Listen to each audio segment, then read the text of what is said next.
salut Karen et Jude. J'ai un copain que je fréquente depuis un certain moment et tout va bien. Je lui ai donné la clé de mon condo parce que j'aime revenir à la maison et savoir que quelqu'un m'attend quand je reviens du travail. Un midi, je rentre pour passer un peu de temps avec lui parce qu'il n'habite pas en ville et je le surprends en train de porter un de mes strings. J'étais sous le choc. Après l'avoir pris en flagrant délit et en discutant avec lui, il m'explique que c'est un travesti, un cross-dresser. Dans ma tête, il y avait plein de petits hints, plein de petites indications, mais rien d'alarmant, donc je fermais les yeux. Aussi, ce ne fut pas le seul incident. Je me sens mal pour lui parce que depuis tout ce temps, il ne peut pas être 100% lui-même. Parce que c'est ce qu'il est et il me dit que tout ce qu'il désire, c'est une femme qui l'accepte. Je veux bien croire que je suis ouverte d'esprit. Mais pour vrai, je suis pas trop confortable. Ça me bloque. Qu'est-ce que je devrais faire? Pas de diable. Moi, j'ai déjà ma petite idée, mais on va laisser Stan voir qu'est-ce que... Disons que c'est ça. Ouais, qu'est-ce qu'elle devrait faire selon toi? Mais déjà, si elle n'est pas confortable, si t'es pas en confiance, si t'es pas à l'aise avec toi-même et dans ta relation, déjà, faut pas forcer. Ouais. Peu importe la situation, il faut pas te forcer à être qui tu n'es pas et accepter des choses que tu n'as pas envie d'accepter pour plaire à la personne en face, sauf si tu es dans une optique de construire à long terme et que tu es prêt à faire un effort et qu'elle fait un effort et que ensemble vous allez accepter les faiblesses et les défauts de l'autre pour construire quelque chose, tu vois. Mais si c'est quelque chose qui sort complètement de tes valeurs, moi, j'arriverai pas.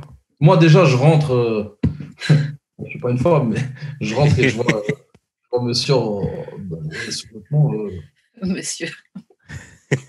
Monsieur. C'est ça son pronom. Je sais pas. Peut-être que c'est un dem puis il te l'a pas dit. Mais moi, tu sais que honnêtement, moi,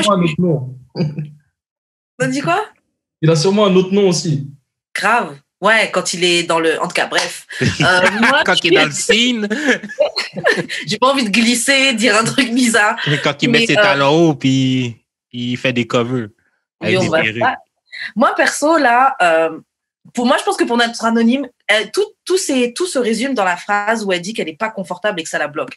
À partir de là, c'est bon, ça fait pas de toi quelqu'un qui est, comment on appelle les gens qui détestent les trans, les travestis, homophobes et tout, là. Ouais, ça te fait pas une LGBT-ophobe, là. Non. Que tu sois pas à l'aise avec ça, t'as le droit, tu vois. Ça pourrait être autre chose que la sexualité, ça pourrait être quelque chose qui te met inconfortable, mais qui n'a rien à voir avec la sexualité. Oh. Genre, il arrache ses ongles de pied avec sa bouche. Genre. Mais au moins, il est flexible. Faut voir le bon côté des choses, tu comprends? Comme, genre, le gars, OK, oui, il aime mettre des bobettes, ça veut dire qu'il peut t'en acheter des vraiment fly parce qu'il sait c'est quoi des bobettes fly, tu comprends? Grave, il peut tester les culottes, voir avant comment c'est. C'est vraiment confortable. Moi qui ai des couilles, puis toi qui n'en auras pas, tu vas vraiment aimer ça, tu sais. Franchement, ouais. Est-ce que ce qui lui va à lui va lui aller à elle? Ben oui, c'est ça. Il partageait ses bobettes. Là. Il les agrandit pas. Nous, on n'a pas de couilles. Hein. C'est économique, ça. Non, mais j'imagine un string, là. Ça veut dire que genre le string passe entre ses couilles. J'ai jamais essayé, je sais pas. Non, mais je veux dire, un string, c'est pas gros, là. Puis des couilles, ça peut être vraiment énorme, là. Genre, le on string devrait demander à certains de nos auditeurs qui mettent des strings. Si vous mettez des strings, les gars, dites-nous comment vous faites avec vos couilles parce que on se pose des vraies questions et on ne sait pas du tout comment on fait. Ça doit être un puzzle, hein. Ça doit se placer. Ça doit se placer parce qu'il y a plein de gens qui le font. Mais moi, perso, là, son truc, déjà, le truc de elle... Bref, moi, je sais pas. Moi, je trouve que c'est... En soi, le gars, son délire, là, c'est pas un problème. Et comme il dit, il a juste besoin de trouver une femme qui l'accepte, vu que clairement, il n'est pas gay. Il aime juste s'habiller en meuf. Mais ouais, si t'es pas confortable avec ça, ça sert à rien. Et puis elle m'a dit, je suis ouverte d'esprit, mais pour vrai, là, je pense pas que c'est quelque chose qui va s'arranger avec le temps. Ouais, j'allais dire ça. Comme t'es pas si ouverte d'esprit que tu penses. Parce que moi, je connais quelqu'un qui sort avec un cross-dresser. OK. Comme, puis elle Je me rappelle plus si elle avait dit que c'était difficile at first de l'accepter, mais genre, maintenant, c'est comme le plus beau couple du monde, là, tu sais. Parce que genre, Je suis un peu... c'est juste une partie de sa... Tu sais, c'est comme... I don't know. La personne n'est pas juste cross-dresser dans la vie, là. Elle est aussi d'autres choses. Je comprends ce que tu dis. Je suis juste un petit peu sceptique quand tu dis que la fille, c'est pas qu'elle est pas ouverte d'esprit. C'est juste que chacun ses limites, mais ça veut pas dire qu'elle est pas ouverte d'esprit, tu vois. Ou ton amie qui est en couple avec un cross-dresser, ça veut pas dire que c'est elle la meuf la plus ouverte d'esprit. Non, c'est sûr. Ben... Avec un quoi? C'est quoi le terme? Cross-dresser. C'est quoi ça? Cross-dresser. C'est travesti. Ah, ok. Yeah. Ok. Mais c'est donc, ça, ouais. Comme, je veux dire, il y a des niveaux dans l'ouverture d'esprit. C'est ça. Comme moi, je veux me faire manger les fesses. Pour certaines personnes, c'est trop. Pour certaines personnes, c'est pas assez. Ouais. Pour certaines personnes, c'est genre juste ça. T'es juste ouvert d'esprit. C'est juste normal. Voilà pour qui c'est ça, normal. Exactement. Yeah. Fait genre, tout dépend de ton niveau d'ouverture, mais comme il y a des personnes beaucoup plus ouvertes que toi, ça, c'est clair et certain. Même la fille qui sort un cross-dresser, genre, je pense pas qu'elle sortirait qu'un animal. Moi, perso, j'ai mes limites. Est-ce que toi, tu sais c'est quoi tes limites? T'es ouvert d'esprit, mais tu sais c'est quoi le truc, bon, tu pourrais pas dépasser cette ligne-là? Et moi? Vous deux? Moi, mes limites. Je sais pas. Une laide, une grosse. Non, il aime les grosses. J'ai déjà dépassé plein de limites que je croyais avoir. Sérieux? En tout cas, dans le genre de femmes que j'ai fréquenté, j'ai déjà été vers des femmes qui m'attiraient pas 6 mois ou 1 an avant. Vers ce genre de femmes, tu vois. Ouais. Toutes les tailles, toutes les largeurs, de toutes les couleurs. Et j'ai une question, qu'est-ce qui a fait que justement ces femmes-là, 6 mois plus tôt, tu les aurais pas... C'est quoi le changement? Juste ton mood? La quarantaine. Je crois que la vie, c'est des périodes, tu vois. Je crois que la vie, c'est des périodes, c'est des vibes. Et qu'il y a un moment donné, t'es dans un mood. Et puis à un moment donné, tu vois une meuf. Par exemple, imaginons que je ne suis pas attiré par les Asiatiques. Ben, il suffit que j'en vois une qui débloque un truc en moi, tu vois. Ouais. Une où je me dis, ah tiens, en fait, tu vois. Et puis j'ouvre mon esprit, j'ouvre une petite fenêtre, tu vois. Ouais. J'avoue, moi, c'est ça qui s'est passé cette année. Je m'étais jamais senti attirée par des Indiens, des trucs comme ça. Même s'il y avait un voisin que je trouvais qui était mignon. Mais bon, jamais plus que ça. Hein. Et ouais, cette année, j'ai géré un Indien. Hein. Enfin, gérer, c'est un grand mot. Mais j'ai un Indien, quoi, ouais. Faut jamais dire jamais. Peut-être que toi, Jude, tu vas gérer une grosse dans pas longtemps.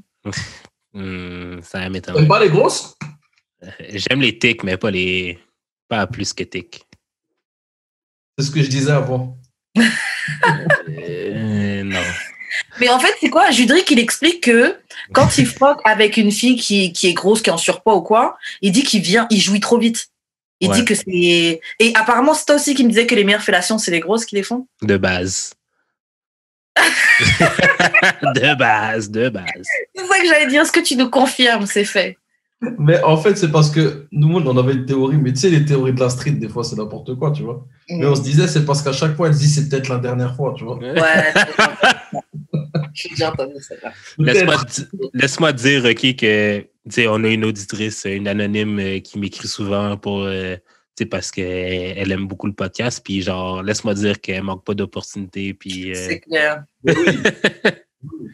Mais tu sais, c'est en grandissant aussi et en voyageant, moi...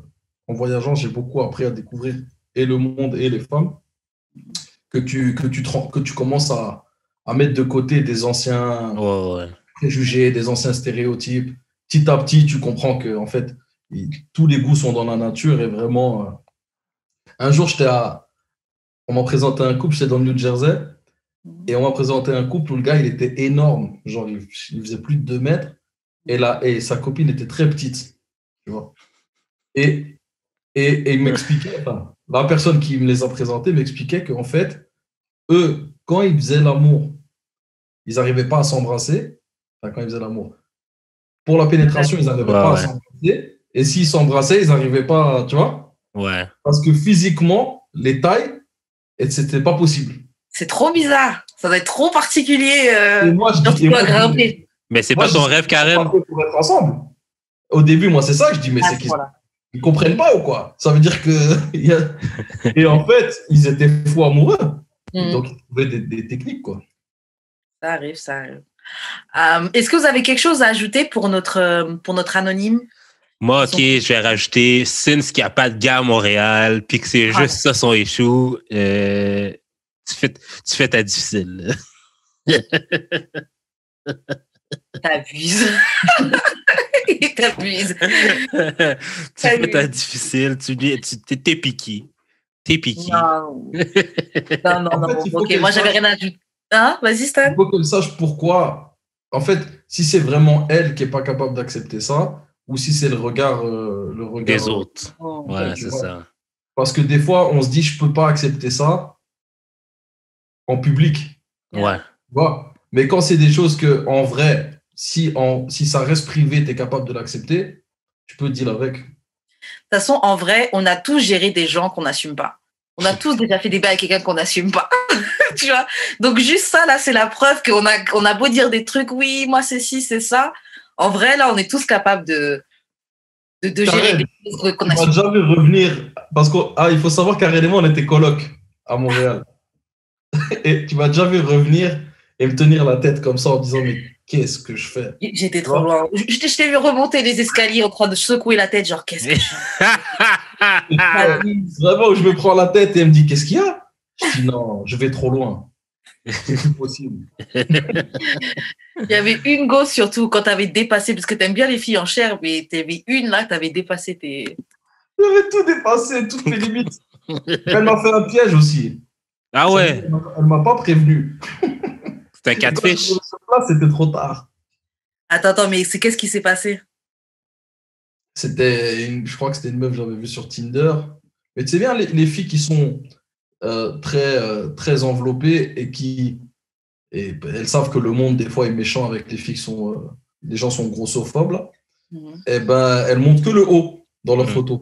Tu vois? Donc, technique. Déjà, ça te met un petit doute. Tu dis, que le haut, bon. Et souvent, elles ont des fortes poitrines, donc. Ouais. Je connais l'angle. Et donc, bon, on chat. Et puis, je l'avais rajouté sur Snapchat. Puis elle me dit, ouais, enfin, elle met une story genre qu'elle est malade et tout. Je dis, si tu veux, je viens. Elle me dit oui. OK. Mais elle me dit oui, mais viens à cette heure-là. Et l'heure qu'elle me donne, c'était tard, tu vois. Et en fait, après, j'ai compris qu'elle savait qu'en venant si tard, je suis obligé de passer la nuit là parce qu'il est trop tard. Tu vois. Et donc, quand j'ai ouvert juste quand j'ai sonné, c'était dans le coin Jean Talon et loin là-bas. Et quand j'ai sonné, j'ai entendu juste ses pas, parce qu'elle avait un genre de parquet là, juste ses pas. Pour ouvrir la porte, j'ai senti que c'était trop lourd. Pouf. Et puis elle m'ouvre la porte. Waouh. Mais c'est vrai que c'est chiant quand tu as une date Tinder, que c'est, mettons, juste pour fourrer, puis tu ouvres la porte, puis tu es comme fucking déçu. Mais comme t'es déjà là, fait que t'es comme OK. En fait, j'étais déçu. Et puis elle s'est retournée. Et puis là, ça m'a réconforté. Ah, OK. Voilà, avancer dans le sens, j'ai dit, OK. Il y a quelque chose à on peut travailler par là, on peut travailler. OK, bon, moi, c'est tout pour le courrier du cœur. Mon anonyme, moi, je te dis simplement assume, t'as le droit de pas aimer ça. À Montréal, il y a. Mais t'as le droit d'aimer ça aussi. T'as le droit d'aimer ça aussi, voilà. Faut juste assurer si ça te dérange par rapport aux autres ou par rapport à toi. C'est ça. Et si c'est pas ça, t'as le droit. Tu peux trouver quelqu'un avec qui tu seras confortable simplement, tu vois. Et lui-même pourra trouver une fille qui est confortable avec ça. Il y a de tout pour tout le monde. Faut juste chercher. Mais lui, comment il va faire pour trouver cette fille? Il va dans des soirées. Là, il n'allait pas lui avouer. C'est parce qu'elle l'a surpris. Ouais. Mais lui, il va aller dans des soirées, trucs comme ça, là, où les gens, ils se transvestissent et tout. Non, mais écoute, là, genre, c'est pas à la mode, là, d'être woke, puis de, genre, d'être ouvert d'esprit, justement. Il va trouver facilement si le monde sont aussi woke qu'ils disent qu'ils sont, là. Moi, en fait, le truc qui m'énerve, c'est que dans le délire un peu de genre, oui, on est woke, on est conscient et tout, genre, si tu dis qu'un truc est pas pour toi, ils font comme si tu détestes le truc ou que tu veux rabaisser. Ouais. Tu sais, genre, limite, j'ai pas le droit de dire que j'ai pas envie de sortir avec un trans. Mais ça veut pas dire que je veux que les trans y meurent ou quoi que ce soit, tu vois. Moi, je suis pour la paix et que tout le monde fasse ce qu'il veut. Mais moi aussi, est-ce que je peux faire ce que je veux, tu vois. C'est ça. Arrêtez de faire les extrémistes. Ouais, genre, les extrémistes de la wokeness, là. Genre, c'est bon. Comme on a déjà dit, prenez des petites siestes, des fois. Hein. Pourquoi? Un petit 15 minutes. Pour pas côté Mathieu Bock côté. J'ai pas compris. Ah, il a dit un truc comme ça? Ouais. Ok, les Québécois vont comprendre. Ok, je te laisse. Attends, mais j'avais une question. Tu sais, mettons, je sais pas si tu connais vraiment beaucoup Rap Contender. Ouais, un peu, ouais. Genre, dans leur battle, ils disaient tout le temps, quand ils traitent quelqu'un de gros, moi, je la trouve jamais grosse. C'est-tu parce que, genre, les gros chez vous, puis les gros ici, c'est genre deux mondes complètement différents, ou c'est parce que, genre, c'est moi qui... Non, c'est qu'en Amérique, les gros sont plus gros et plus nombreux. Donc déjà, c'est moins...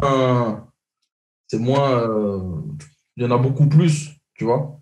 Okay. Chez nous, genre, c'était vraiment mal vu et on voyait les Américains comme des gens qui étaient dans la malbouffe et qui ne savaient pas nourrir leurs enfants et qu'il y avait un taux d'obésité supérieur. Et donc déjà, de chez nous, c'est bien comment ça s'appelle, la gastronomie française et ce genre de trucs. Ouais. C'est, voilà. Être obèse, c'est plus rare.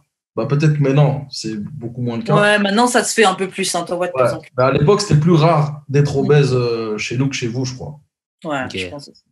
Donc, mais c'est pas les mêmes gabarits qu'on a. Non. Moi, j'ai grossi à Montréal, d'ailleurs. T'as dit quoi? Moi, c'est à Montréal que j'ai grossi. Ah ouais, putain, moi, c'est en France, 14 kilos. Oh, shit.